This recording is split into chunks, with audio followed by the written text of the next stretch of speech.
The business of IPL. Let's understand from a franchise owner's perspective. So let me show you what would look like an income statement of a franchise owner. The franchise fee, which is about 20% of the revenue for old franchises and a fixed fee for new ones, is an expense for them. Players' fee, along with the operating expenses, are the key cost heads, whereas share of revenue coming in from the central revenue pool, central media rights, sponsors, and some revenue coming in from gate sales, ground ads, and merchandise are the key income heads for a franchise owner. So, what is the annual income for the BCCI?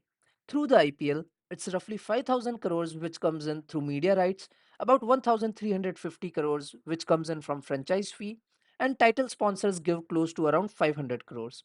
The BCCI keeps 50% of that, and the remaining 50%, like I said, is distributed to the teams, with 45% going equally and rest 5% based on what position they finished in that season.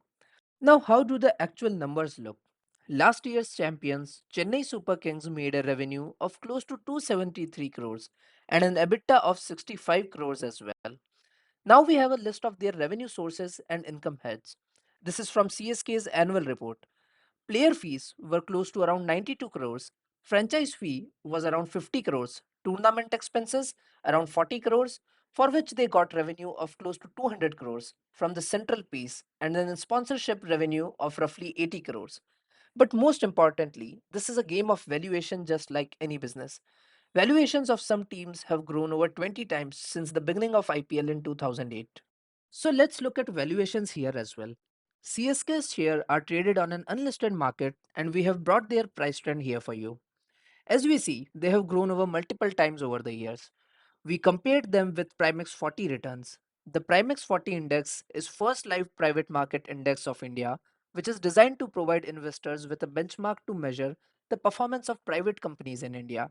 CSK has clearly outperformed the benchmark here.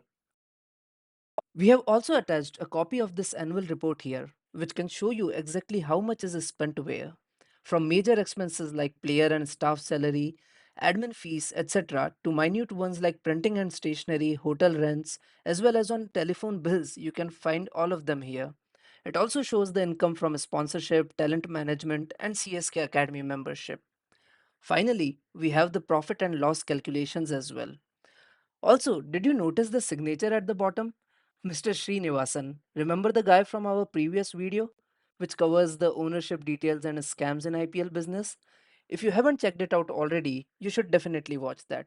Subscribe and stay tuned for more.